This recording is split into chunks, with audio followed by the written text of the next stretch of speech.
Welcome back, guys. Today we're gonna see how to copy apps and data from an Android phone.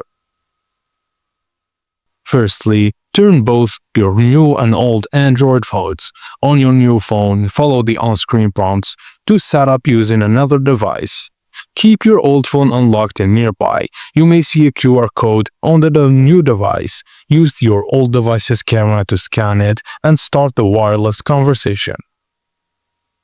Now insert a physical SIM or set up an eSIM if available, then connect to Wi-Fi or mobile data. Sign in to your Google account to sync contacts, calendar and app data, then set up security settings like your fingerprint or PIN. Now, you'll be shown a list of data that can be copied, like apps, contacts, photos and videos, music and audio, messages or settings and Wi-Fi password. Select what you want to move. You can even move apps, of course.